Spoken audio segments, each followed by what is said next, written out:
Exercise 5.1 का 6 प्रश्न का ये रहा छठा प्रश्न। 0 -4 -8 -12 टू इन्फिनेटिव नंबर का ये एपी का प्रश्न है। तो यहाँ हमारे पास ए का मान 0 किंतु डी का मान हमें अभी मालूम नहीं है, तो यहाँ से हम लोग पहले निकालते हैं डी का मान। तो लिखेंगे डी इजकल टू T2 में से T1 को घटाते हैं तो हमारा डी आ जाता है। तो T2 यहाँ -4 और -0 इस तरह किए तो हमारा -4 और -0, यानी हम यहाँ इसे 4 समझेंगे -4। इस तरह अगले स्टेप में पुनः डी का मान निकालते हैं, यानी T2 में से T1 को घटाए थे, T3 में से पुनः हम T2 को घटाते हैं। T3 यहाँ -8 है, T2 हमारे यहाँ -4 है। हमने इसे -8 ब्रैकेट के बाहर माइनस है, अंदर का चिन्ह चेंज करते हुए +4 कर देंगे। -8 में से +4 चला गया तो हमारा रिजल्ट -4 आ गया। इस तरह हमारा डी का मान -4 आ चुका है। इसी तरह अगले स्टेप में डी का मान पुनः निकालते हैं। T4 में से हम T3 को घटाते हैं, चौथा पद में से तीसरा पद, चौथा पद यहाँ -12 और माइनस करते हुए तीसरा पद -8। इसी भी हम उसी तरह -12 लिखे, ब्रैकेट के बाहर माइनस है तो अंदर का चिन्ह चेंज करते हुए +8 कर देंगे। अब -12 में से +8 चला गया तो हमारा रिजल्ट माइनस में -4 आ जाएंगे। इस तरह हमारा रिजल्ट हर एक हालत में पदांतर हमारा इक्वल आ रहा है, समान आ रहा है, सभी जगह -4 आ रहा है। इसलिए हम यहाँ लिख सकते हैं अपने रिजल्ट में यहाँ a बराबर 0 और d हमारा जो पदांतर है वह कितना आ चुका है, तो -4। इस तरह हम यहाँ लिखेंगे, चूंकि यहाँ पदांतर या जिसे सार्व अंतर भी बोलते हैं हमारा समान है,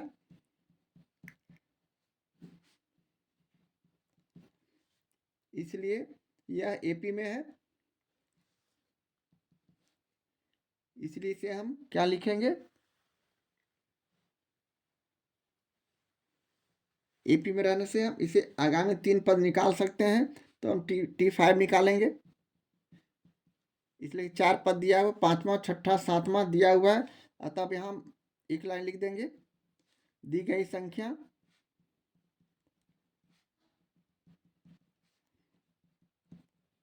एपी में है, इसलिए कि पदांतर समान रहने पर एपी में होता है। तो T5 निकालने के लिए हम यहाँ इस तरह उसी तरह a+4d किए।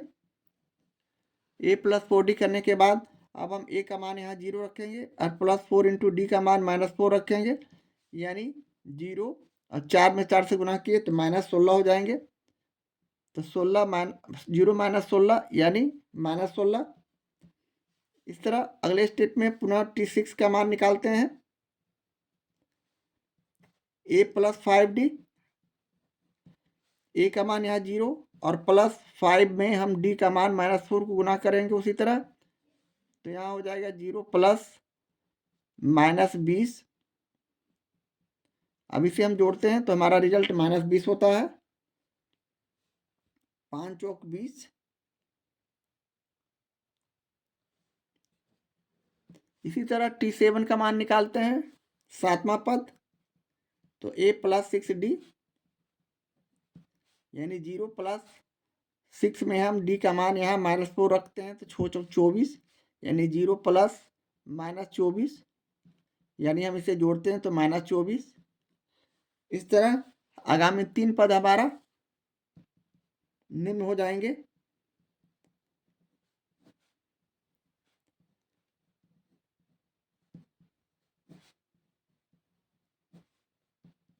-16 -20 -24 और सार्व अंतर यानी डी का मान, कॉमन डिफरेंस का मान हमारे पास आ चुका है, जो कि -4 है। और यही हमारा इस प्रश्न का सॉल्यूशन है, आंसर है। इस तरह हम प्रश्न 6 के छठे प्रश्न का सॉल्यूशन करते हैं। प्रश्न 6 का ये रहा 7वां प्रश्न, 4, 10, 16, 22 जो कि इन्फिनेटिव सीक्वेंस के प्रश्न का तरह के प्रश्न का है। तो यहाँ हम लोग उसी तरह a का मान यहाँ 4 दिया हुआ है, पहला प्रथम पद a हमारा मालूम, लेकिन किंतु d नहीं मालूम है। तो यहाँ हम उसी तरह डी का मान निकालने के लिए T2 में से हम T1 को घटाते हैं, दूसरे पद में से पहले पद को घटाते हैं, दूसरा पद यहाँ 10 और पहला पद 4, यहाँ घटाए 10 में से 4 गया तो 6। इसी तरह अगले स्टेप में पुनः डी का मान T3 में से हम T2 को घटाते हैं, तो T3 का मान यहाँ 16 और माइनस T2 का मान यहाँ 10, यानी 16 में से 10 गया तो 6। इसी तरह अगले स्टेप में पुनः डी का मान यानी T4 में से हम T3 को घटाते हैं, तो हमारा रिजल्ट T4 22 में से हम 16 को घटाएंगे तो हमारा रिजल्ट 6। इस तरह यहाँ डी का मान आ चुका है 6, तो हम यहाँ लिख सकते हैं चूंकि यहाँ पदांतर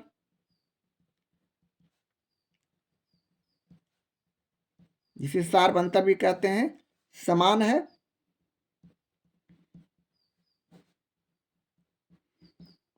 इसलिए दी गई संख्या एपी में है, इसलिए हम कह सकते हैं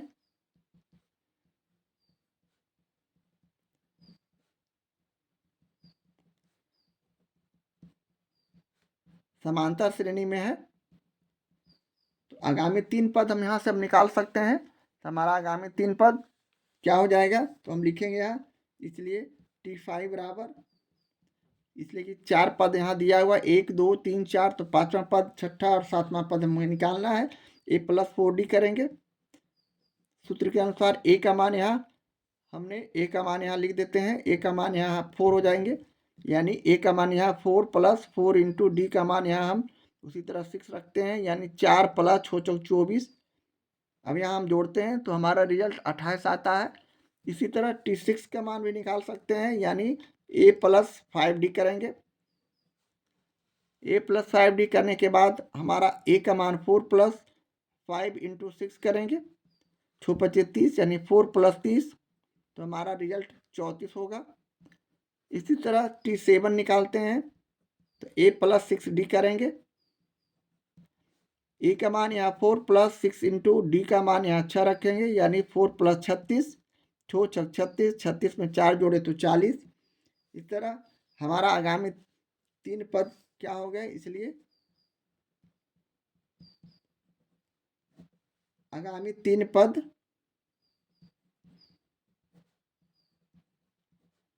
हमारा कौन हो गया, तो 28, 34 और 40। इसके बाद सार्व अंतर जो कि कॉमन डिफरेंस कहलाता है, डी हमारा यहाँ 6 है। इस तरह हमारा ये जो रिजल्ट आया ये हमारा सॉल्यूशन है, आंसर है। इस तरह प्रश्न 6 के 7वें प्रश्न का सॉल्यूशन करते हैं। प्रश्न 6 का ये रहा 8वां प्रश्न, A 2A 3A 4A into infinitive यानी इन्फिनेटिव सिक्योर्स का प्रश्न। तो यहाँ से हम लोग ए का मान क्या पाते हैं, तो ए पाते हैं, किंतु डी हमें नहीं मालूम है, तो हम यहाँ पहले डी मालूम करते हैं। इसलिए डी = T2 में से हम T1 को घटाते हैं, तो T2 यहाँ हमारा हो गया 2A और माइनस A, T1 का मान A है। अब 2A में से A चला गया तो हमारा रिजल्ट क्या बचा, तो A बचा। इस तरह हम अगले स्टेप में पुनः डी का मान निकालते हैं, तो T3 में से T2 को घटाते हैं, T3 हमारा 3A है, माइनस T2 हमारा 2A है। अब 3A में से 2A चला गया तो हमारा रिजल्ट A बचा।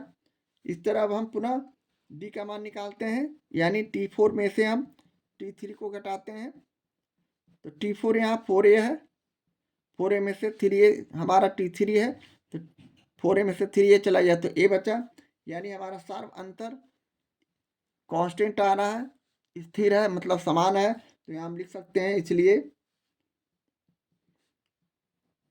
D = A, इसलिए पदांतर चूंकि लिखेंगे, चूंकि पदांतर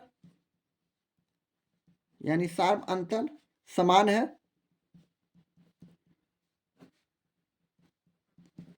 इसलिए दी गई संख्या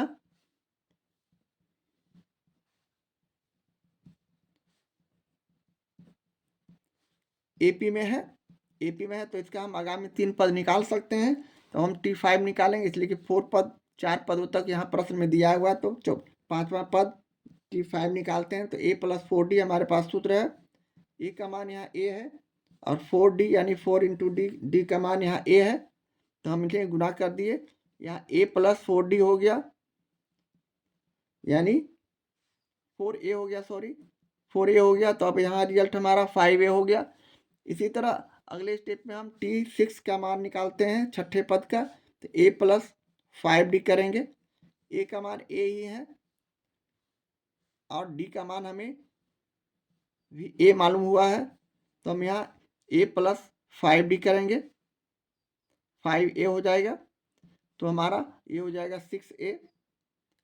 इसी तरह T7 सातवां पद निकालने के लिए हम a प्लस 6d किए, a का मान a है प्रथम पद और d का मान भी हमने 6 यहाँ हो जाएगा, a है। तो यहाँ हम a प्लस, सॉरी यहाँ a प्लस होगा, a प्लस 6d, तो 6 गुने a। इस तरह a प्लस 6a हो जाएगा। तो हमारा रिजल्ट 7a हो जाएगा। इस तरह हमारा आगामी 3 पद आ चुके हैं। तो हम यहाँ शार्प अंतर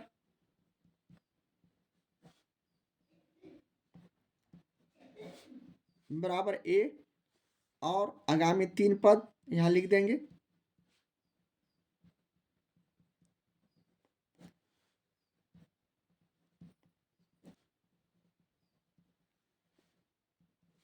जो कि 5a, 6a और 7a के रूप में आ चुका है और ये हमारे प्रश्न का सॉल्यूशन है।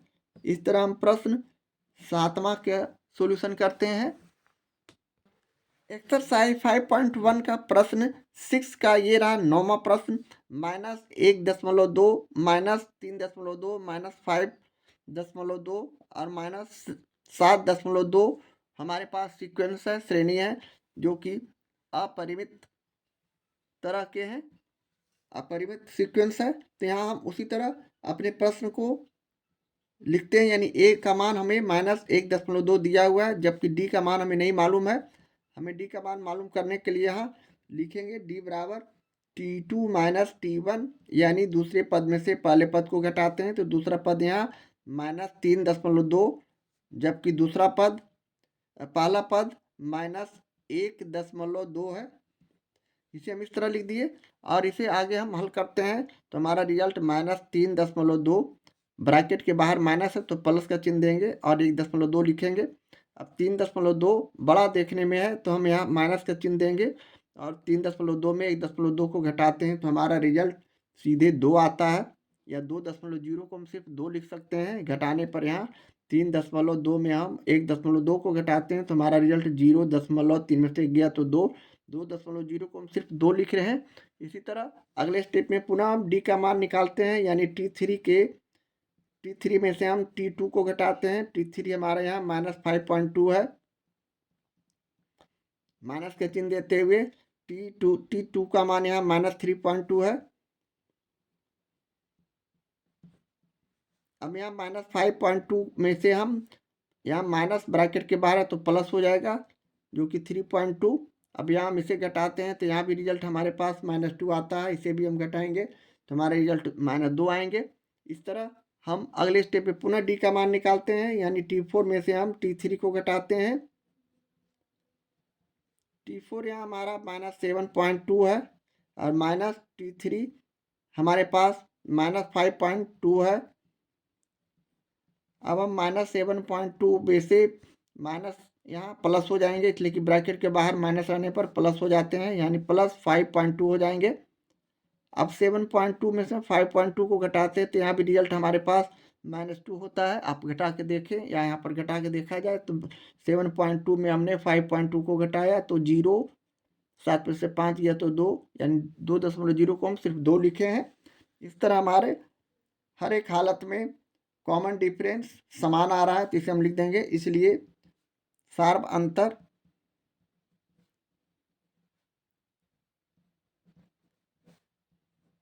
d बराबर -2, इसलिए हम लिखेंगे पदांतर, यहाँ पदांतर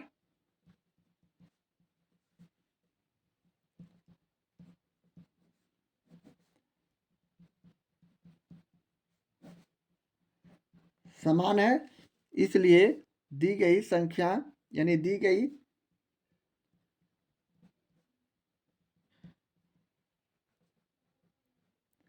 दी गई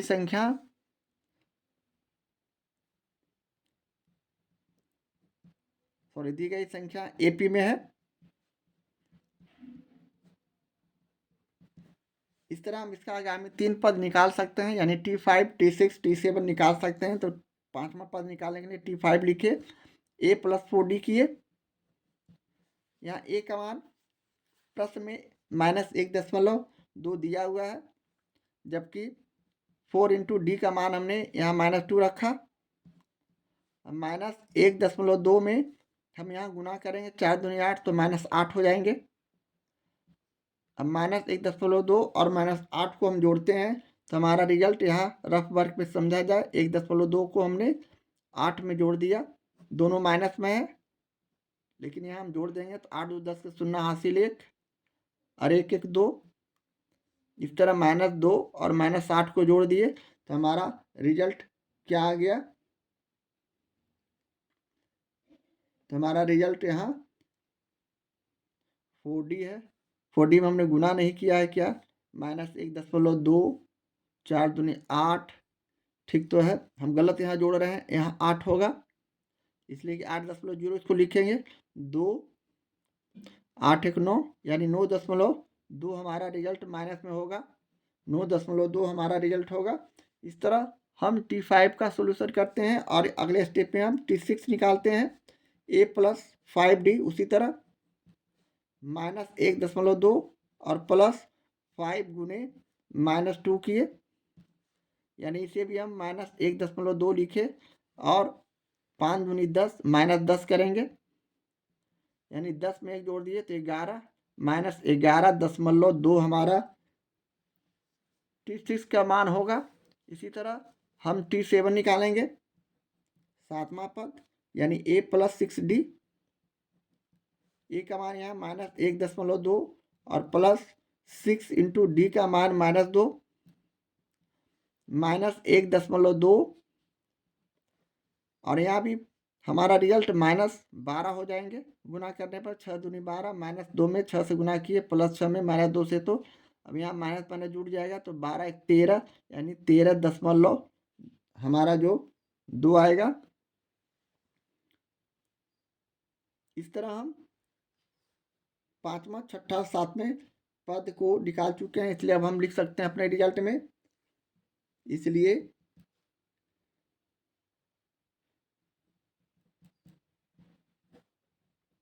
प्रश्न से सार अंतर पूछा जा रहा है, जो कि हमने -2 लाया है, और हमारा जो आगामी 3 पद है,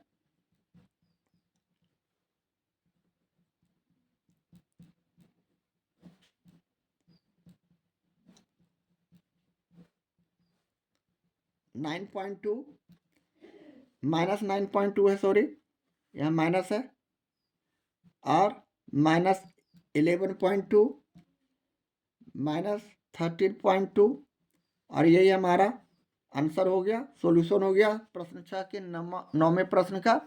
इस तरह हम प्रश्न 9 का सॉल्यूशन करते हैं।